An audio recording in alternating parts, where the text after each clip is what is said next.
महत्वाची बातमी, राज्यातील जवळपास अर्धा लाख म्हणजेच 50,000हून जास्त शिक्षक हे पगारवाढीच्या प्रतीक्षेत आहेत।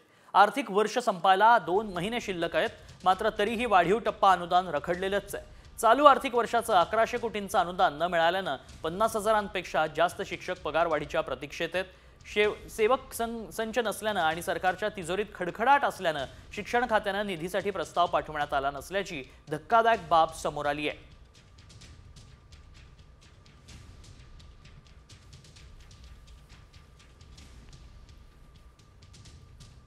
वाढीव अनुदानास पात्र शाळा आहेत 3427। टप्पा अनुदानाची प्रतीक्षा आहे 15,571 तुकड्या। पगारवाढीतील अंदाजे शिक्षक आहेत 51,000। वाढीव टप्प्यासाठी अपेक्षित निधी आहे 1100 कोटी रुपये।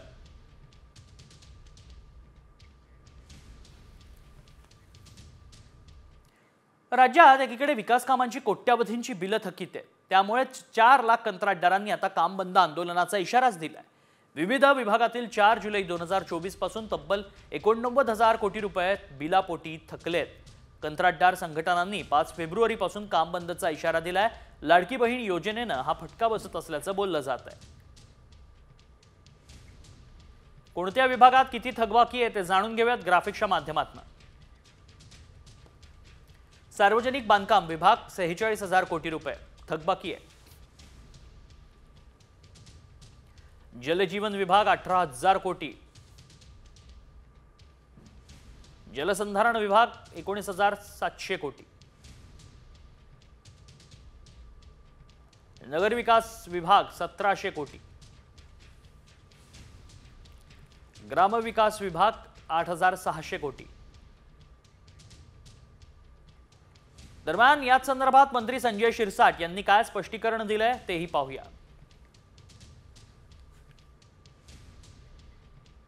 माझी लाडकी बहीण योजना असेल किंवा इतर योजना आहेत, त्याला निश्चितच जवळपास 60,000 कोटी रुपयाचा एक लोड सरकारवर आलेला आहे आणि त्या मधल्या काळामध्ये कंत्राटदारांनी जे काही कामं केलेली आहेत त्यांची बिलं थकलेली आहेत हे नाकारता येत नाही, परंतु त्याच्यामुळे काम बंद होईल अशी कोणतीही परिस्थिती नाही। प्रत्येकाला आता बिलाचं वाटप सुद्धा करता येत आहे, करतायत सरकार। बातमीपत्रात या पुढच्या महत्त्वाच्या बातम्यांचा आढावा घ्यायचा आहे। सुपरफास्ट। लोणावळ्यात एकाच दुचाकीवरून 5 ते 6 विद्यार्थी धोकादायक प्रवास करत असल्याचं समोर आलंय।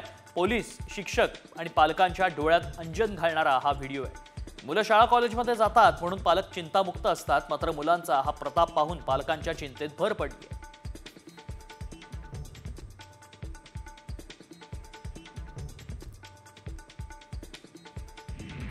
पुण्यातील पेठ परिसरात महाविद्यालयीन युवकाला बेदम मारहाण करण्यात आली। ही घटना सीसीटीव्हीमध्ये चित्रित झाली असून याच संदर्भात पोलीस अधिक तपास करतायत।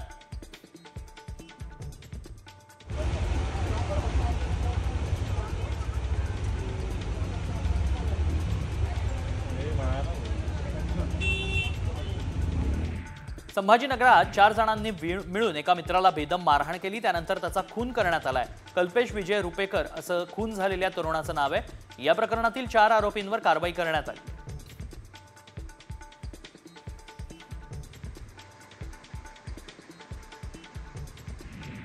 शिर्डीतील दुहेरी हत्याकांड प्रकरणी एका संशयिताला पोलिसांनी ताब्यात घेतलंय। साई संस्थांच्या 2 कर्मचाऱ्यांची अज्ञातानं चाकूनं भुसकून हत्या केली होती। 3 वेगवेगळ्या ठिकाणी तिघांवर चाकूनं हल्ला करण्यात आला। पहाटेच्या सुमारास ड्युटीवर जाताना ही घटना घडली।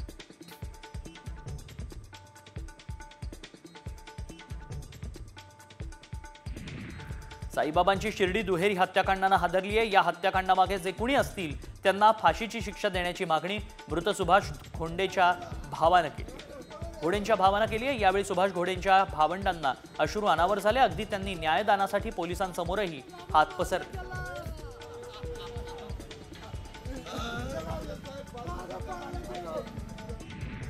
दरम्यान शिर्डी साई संस्थांच्या 2 कर्मचाऱ्यांची हत्या झाल्यानंतर जुन्या वादाला पुन्हा नव्यानं तोंड फुटलंय। मोफत अन्नछत्रानं शिर्डीत गुन्हेगारी वाढली आहे असा पुनरुच्चार सुजय विखे पाटलांनी केलाय। त्यामुळे शिर्डी मोफत अन्नछत्राचा मुद्दा पुन्हा ऐरणीवर आलाय। महाराष्ट्र केसरी स्पर्धेच्या सामन्यात 85 हुज्जत घालणं पैलवान शिवराज राक्षेला आणि महेंद्र गायकवाडला चांगलंच भोवलंय। दोन्ही पैलवानांना 3 वर्षांसाठी निलंबित करण्याचा निर्णय महाराष्ट्र राज्य कुस्तीगीर परिषदेने घेतलाय। त्यामुळे पुढच्या 3 वर्षांसाठी या पैलवानांना कोणत्याही कुस्ती स्पर्धेत भाग घेता येणार नाही।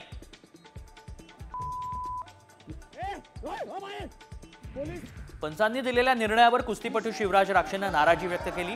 माझी पाठ टेकलीच नाही, पंचांकडून आमच्यावर अन्याय झाला, सामन्याचा रिप्ले दाखवा, हरलो हे आम्हाला मान्य करू, असं कुस्तीपटू शिवराज राक्षे म्हणाला।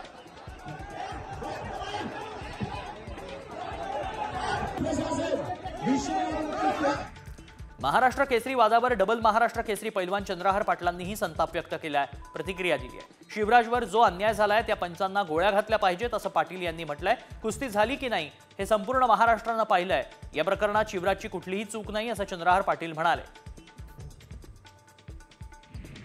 कुस्तीच्या स्पर्धेत मारहाण योग्य नाही अशा शब्दात उपमुख्यमंत्री अजित पवारांनी पैलवानांना सुनावलंय। न्याय मागताना संयम बाळगणं आवश्यक असल्याचा सल्ला अजित पवारांनी यावेळी दिलाय। अभिनेत्री ममता कुलकर्णीचा बाद काही केल्यानं संपायला काही तयार नाही। महामंडलेश्वर पदासाठी ममता कुलकर्णीनं 10 कोटी रुपये मोजले होते असा आरोप ममतावर करण्यात येतोय। ममता कुलकर्णीला किन्नर आखाड्याची महामंडलेश्वर करण्यात आलं होतं, मात्र विरोधानंतर ममता कुलकर्णीचं महामंडलेश्वर पद काढून घेण्यात आलंय। बाबा सिद्दीकी हत्या प्रकरणातील प्रमुख आरोपी शिवकुमारनं विशेष मकोका कोर्टात घुमजाव केलाय। पोलीस कोठडीत जबरदस्तीने जबाब घेतल्याचा आरोप त्यानं केलाय। जबाब मागे घेण्यासाठी शिवकुमारनं कोर्टात अर्ज केलाय। बाबा सिद्दीकींच्या हत्या प्रकरणात शिवकुमारवर प्रमुख शूटर असल्याचा पोलिसांचा दावा आहे। एमपीएससीची प्रश्नपत्रिका 40 लाखांना विकण्याबाबतच्या ऑडिओ क्लिपवरून मोठी कारवाई करण्यात आली आहे। आणखी 2 आरोपींना बेड्या ठोकण्यात आल्या आहेत। पुणे पोलिसांनी भंडारा जिल्ह्यातून एका आरोपीला तर दुसऱ्याला मध्य प्रदेशातून अटक केली आहे। दोन्ही तरुणांनी काही विद्यार्थ्यांना फोन केल्याचं तपासातून निष्पन्न झालंय। सोलापुरात खासगी बँकेच्या वसुली कर्मचाऱ्यांची मुजोरी समोर आली आहे। गाडीचे हप्ते भरले नाहीत म्हणून या कर्मचाऱ्यांनी एका कर्जदाराच्या मुलाचं चक्क अपहरण केलं। या मुलाला त्यांनी एका गोडाऊनमध्ये डांबून ठेवलं, त्यानंतरही मुलाला सोडवण्यासाठी 10,000ची खंडणी मागितली आहे। अपहरण करणाऱ्या तिघांविरोधात गुन्हा दाखल करण्यात आलाय।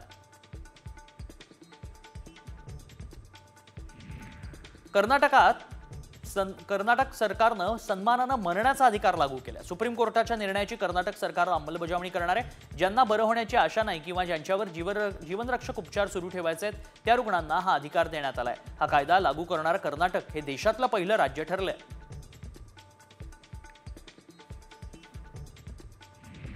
महापालिका निवडणुकांच्या तोंडावर उद्या मुंबई महानगरपालिकेचा अर्थसंकल्प सादर केला जाणार आहे। तसंच मुख्यमंत्री देवेंद्र फडणवीस आणि उपमुख्यमंत्री एकनाथ शिंदेंची छाप दिसणार असल्याची चर्चा आहे। यंदा नव्या योजनांसाठी भरीव तरतूद असण्याचीही शक्यता आहे। मंत्रालयाच्या गेटवर आज मोठी गर्दी पाहायला मिळाली, कारण मंत्रालयात आता फेस आयडीनंच प्रवेश दिला जातोय। अनेक अधिकारी आणि कर्मचाऱ्यांचे फेस आयडीच करण्यात आलेले नाहीत, त्यामुळे त्यांच्यावर पास काढून जाण्याची वेळ आली आहे। याच कारणानं मंत्रालय गेटवर मोठी गर्दी झाली। आणि आता बातमी पाहूयात साम टीव्हीच्या इम्पॅक्टची, कारण एमपीएससीची प्रश्नपत्रिका 40 लाखांना विकण्याबाबतच्या धक्कादायक ऑडिओ क्लिप प्रकरणी एक मोठी कारवाई करण्यात आली आहे। मध्य प्रदेशातून एकाला अटक करण्यात आली आहे। ही महिला अधिकारी आहे जिला अटक करण्यात आली आहे। ही महिला अधिकारीच सूत्रधार असल्याचा संशय देखील बळावला आहे। या प्रकरणात पुणे पोलिसांनी भंडारा जिल्ह्यातून एका आरोपीला तर दुसऱ्याला मध्य प्रदेशातून अटक केली। या दोन्ही तरुणांनी काही विद्यार्थ्यांना फोन केल्याचं तपासातून निष्पन्न झालंय। एमपीएससी पूर्व परीक्षेच्या प्रश्नपत्रिका 40 लाख रुपयांना विकण्यात येत असल्याची धक्कादायक माहिती एका ऑडिओ क्लिपच्या माध्यमातून पुढे आली होती। एका एजंटच्या संवादाची ही ऑडिओ क्लिप साम टीव्हीच्या हाती लागली। या एजंटनं किशोर बाळासाहेब जाधव या विद्यार्थ्याला फोन केला होता आणि एमपीएससीची प्रश्नपत्रिका हवी असल्यास थेट 40 लाख रुपयांची मागणी करण्यात आली होती। आतापर्यंत एकूण 6 आरोपींना अटक झाली आहे।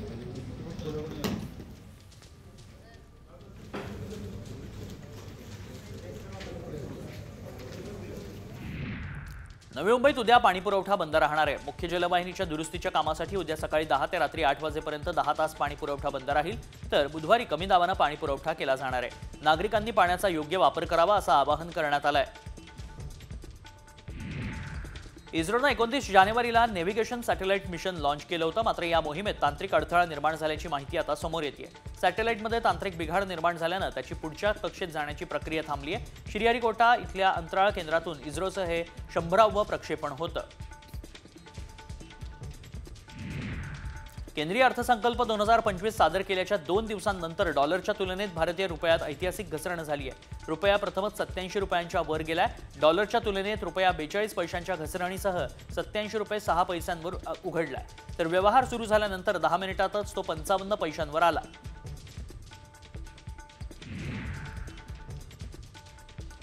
MHT CET परीक्षेच्या अर्ज नोंदणीसाठी पुन्हा मुदतवाढ जाहीर करण्यात आली आहे. विद्यार्थ्यांना आता 10 फेब्रुवारीपर्यंत अर्ज करता येणार आहेत. अर्ज नोंदणीला विद्यार्थ्यांकडून अल्प प्रतिसाद मिळाल्यानं अर्ज नोंदणीला दुसऱ्यांदा मुदतवाढ देण्याचा निर्णय घेण्यात आलाय. CBSE 10वी-12वी 2025 बोर्डाच्या परीक्षांचं हॉल तिकीट जारी करण्यात आलंय. हॉल तिकिटाची लिंक ऍक्टिव्ह करण्यात आली आहे. cbse.gov.in या संकेतस्थळावरती जाऊन विद्यार्थ्यांना त्यांचं हॉल तिकीट डाउनलोड करता येणार आहे. बाळाच्या पोटात बाळ असलेल्या महिलेची बुलढाणा जिल्हा रुग्णालयात प्रसूती झाली आहे. महिला आणि बाळाचीही प्रकृती उत्तम आहे. बाळाच्या पोटात असणारं बाळ शस्त्रक्रिया करून काढण्यात येईल. महिलेच्या पोटात बाळ आणि त्या बाळाच्याही पोटात बाळ या गर्भधारणेला वैद्यकीय भाषेत फिटस इन फेटू असं म्हणतात. अमरावतीवरून सुटणारी वडनेरा नाशिक मेमू रेल्वे उद्या धावणार नाहीये. तसंच गीतांजली एक्सप्रेसही 2 तास उशिरा धावेल. भुसावळ रेल्वे मंडळात पाचोरा रेल्वे स्थानकावर रिमॉडेलिंगसाठी विशेष प्री नॉन इंटरलॉकिंग ट्रॅफिक आणि पॉवर ब्लॉक घेण्यात येणार आहे. त्यामुळे काही रेल्वे गाड्या रद्द करण्यात आल्या. नागपूरच्या एका पाणीपुरीवाल्यानं भन्नाट ऑफर ठेवली. 99,000 रुपयात आयुष्यभर पाणीपुरी खाण्याची ही ऑफर त्यानं दिली आहे. वर्धा रोडवर रहाटे कॉलनीत चौकाच्या रस्त्यावर विजय गुप्ता हा पाणीपुरी विकतो. मात्र कॉर्पोरेट कंपन्या जसं डिस्काउंट देतात तशीच ऑफर या पाणीपुरीवाल्यानं आता दिली आहे.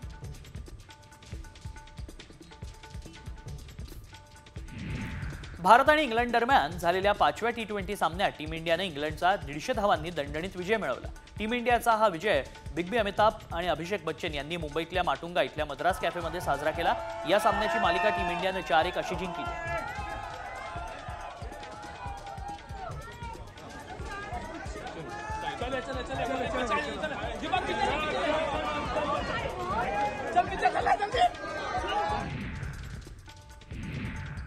रायगडच्या मुरुड समुद्रकिनारी बैलगाडा शर्यतीचं आयोजन करण्यात आलं होतं. पंचक्रोशीत बैलगाडा मालकांनी स्पर्धेत भाग घेतला होता. यावेळी शर्यत पाहण्यासाठी लोकांनी मोठ्या प्रमाणात गर्दी केली.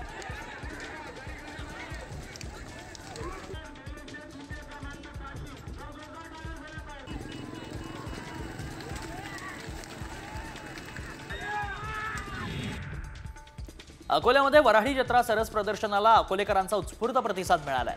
वऱ्हाडच्या सांस्कृतिक समृद्धीचं दर्शन घडवणारी अशी ही जत्रा. खेड्यापाड्यातील महिलांच्या बचत गटांना या माध्यमातून व्यासपीठ मिळालंय.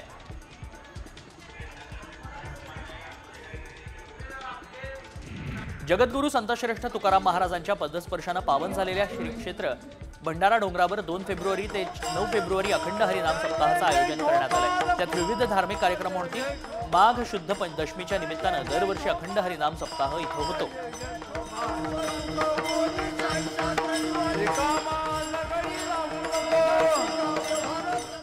ज्ञानेश्वरी बोलून कोण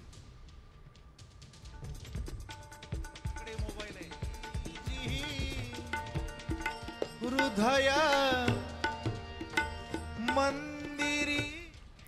नाशिकमधून एक मोठी बातमी समोर येते. नाशिकमध्ये 2 गटाच्या टोळी युद्धात गोळीबार झाल्याचं पाहायला मिळतंय. जुन्या वादातनं 2 गटात गोळीबाराची घटना घडली आहे.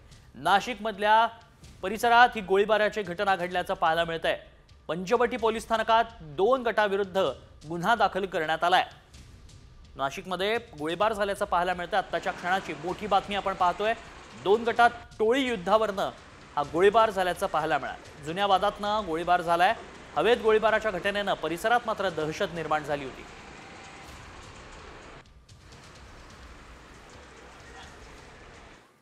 बातमी महाकुंभमेळ्यातनं. महाकुंभमेळ्यातल्या 3ऱ्या अमृत स्नानाला सुरुवात झाली आहे. सर्वात आधी नागा साधूंनी स्नान केलंय. त्यानंतर महानिर्वाणी आणि निरंजनी आखाड्यानं संगमात स्नान केलं. आतापर्यंत 35 कोटींपेक्षा जास्त भाविकांनी महाकुंभात स्नान केलंय. तर आज सुमारे 5 कोटी भाविक अमृत स्नान करतील अशी अपेक्षा आहे. भाविकांच्या सुरक्षेसाठी एकेरी मार्ग तयार करण्यात आला. घाटांवर अतिरिक्त पोलीस बंदोबस्त तैनात करण्यात आलाय.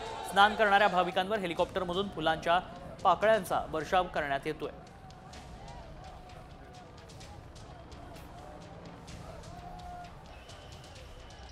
महाकुंभमेळ्यातलं 3रं अमृत स्नान पार पडते. 5 कोटी भाविक स्नान करण्याची अपेक्षा. हेलिकॉप्टरमधून पुष्पवृष्टी या भाविकांवर करण्यात आली.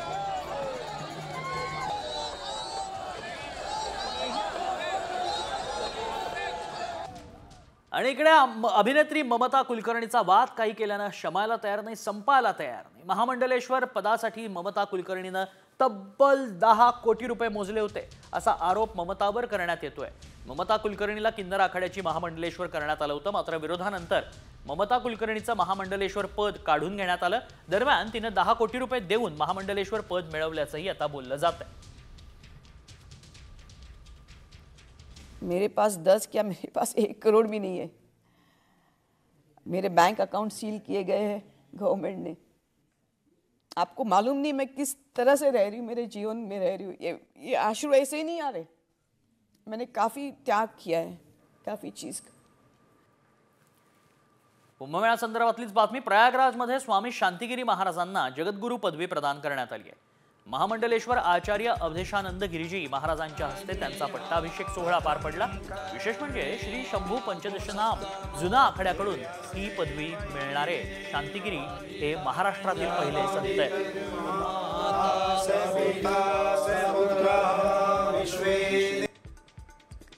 महाकुंभमेळ्यात पवित्र त्रिवेणी संगमात पवित्र स्नानासाठी देशभरातून आणि विदेशातून लाखो भाविक येत आहेत. दरम्यान विदेशी भक्तांनी हनुमान चालीसा म्हणून मंत्रमुग्ध केलंय. शंकर सुवन केसरी नंद तेज प्रताप महाजगबंद विद्यावान गुणीयति चार सुमति. नाशकात 2027 मध्ये सिंहस्थ कुंभमेळा होणार आहे. 2027च्या सप्टेंबर-ऑक्टोबरमध्ये म्हणजे श्रावण महिन्यात 3 शाही स्नान होतील. याच पार्श्वभूमीवर नाशिक प्रशासन अलर्ट मोडवर आलंय. प्रयागराज कुंभमेळ्यात झालेल्या चेंगराचेंगरीनंतर नाशकात होणाऱ्या कुंभमेळ्यासाठी उपाययोजना राबवण्यात येत आहेत.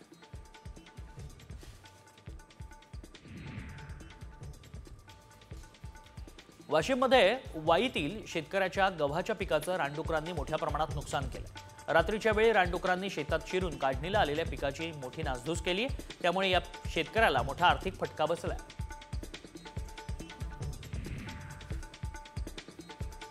हमी केंद्राच्या माध्यमातून सोयाबीन खरेदीसाठी 6 फेब्रुवारीपर्यंतची अंतिम मुदत देण्यात आली आहे. ही मुदतवाढ मिळाली त्याचवेळी 2 शासकीय सुट्ट्या लागून आल्या. आता उर्वरित 4 दिवसात 2 लाख क्विंटल सोयाबीन खरेदी होणार कसं, हा प्रश्न आहे. इतक्या मोठ्या प्रमाणात सोयाबीन खरेदीची यंत्रणा उपलब्ध नाही, त्यामुळे शेतकरी धास्तावलाय. यवतमाळमध्ये सीसीआयनं 10 फेब्रुवारीपर्यंत जिल्ह्यातील कापूस खरेदी थांबवली आहे. खुल्या बाजारात कापसाच्या दरात घसरण झाल्यानं शेतकऱ्यांनी कापूस विक्रीसाठी सीसीआयकडे धाव घेतली आहे. त्यामुळे सीसीआयची केंद्र हाऊसफुल झाल्यानं कापूस ठेवायला जागाच आता शिल्लक राहिलेली नाही. यामुळे सीसीआयनं कापूस खरेदी थांबवली आहे. जालना नांदेड समृद्धी महामार्गावर शेतकऱ्यांनी धरणं आंदोलन केलंय. सरकार जमिनीला कवडीमोल भाव देत नसल्याचा आरोप शेतकऱ्यांनी केलाय. त्यामुळे गेल्या 7 दिवसांपासून ते धरणं आंदोलन करतात. तसंच जमिनीला योग्य तो भाव न दिल्यास सामूहिक आत्मदहन करू असा इशाराही यावेळी देण्यात आला. कोल्हापूर शहरातल्या मशिदीवरील अनधिकृत भोंगे काढा या मागणीसाठी हिंदुत्ववादी संघटना आक्रमक झाल्या आहेत. जिल्हाधिकारी कार्यालयासमोर जोरदार घोषणाबाजी करत हिंदुत्ववादी कार्यकर्त्यांनी लक्षवेधी आंदोलन केलंय. अनधिकृत भोंग्यांविरोधात तक्रार अर्ज देऊनही कारवाई न झाल्यानं हिंदुत्ववादी संघटनांनी आंदोलन केलंय.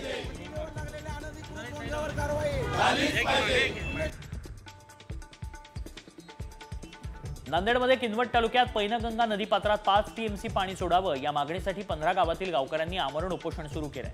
उन्हाळ्याला 4 महिने बाकी असताना फेब्रुवारी महिन्यातच नदीपात्र कोरडं पडलंय. त्यामुळे पिण्याच्या पाण्याचा प्रश्न ऐरणीवर आलाय.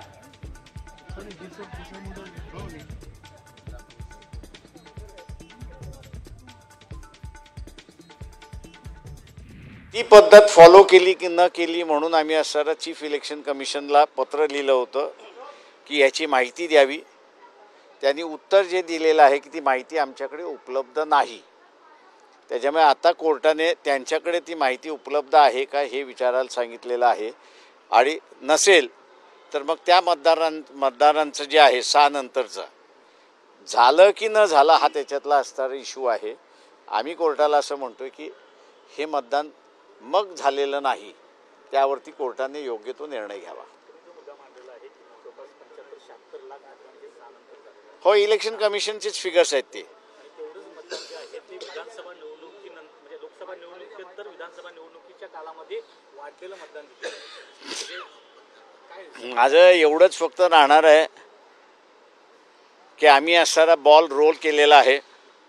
उरलेल्या सगळ्या राजकीय पक्षांनी आज सारं ह्याच्यामध्ये जुळलं आणि जनतेने सुद्धा ह्याच्यामध्ये असणारा जर सहभाग घेतला तर इलेक्शन कमिशनला जी खरी माहिती इलेक्शन कमिशनकडे आहे ती त्यांनी कोर्टापुढे मांडावी अशी माझी अपेक्षा आहे.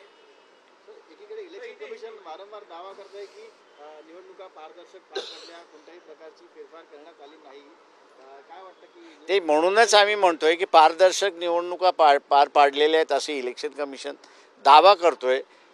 तोच दावा त्यांनी असणारा कोर्टापुढे करावा आणि जी काही त्यांच्याकडे माहिती आहे किती स्लिप्स वाटल्या आणि किती स्लिप्स वाटल्या नाहीत त्याची माहिती त्यांनी कोर्टासमोर द्यावी. लोकसभा निवडणुकीनंतर जे 75-76 लाख मतदान वाढले ते 6 राज्यानंतरचं मतदान झालेलं आहे का? त्याच्याबद्दल मला माहिती नाही काहीच. सर हिंदी में बता दीजिए, आज सुनवाई थी सर, क्या कहेंगे पूरा क्या हुआ? इलेक्शन कमीशन ने महाराष्ट्र के इलेक्शन होने के बाद एक बयान दिया था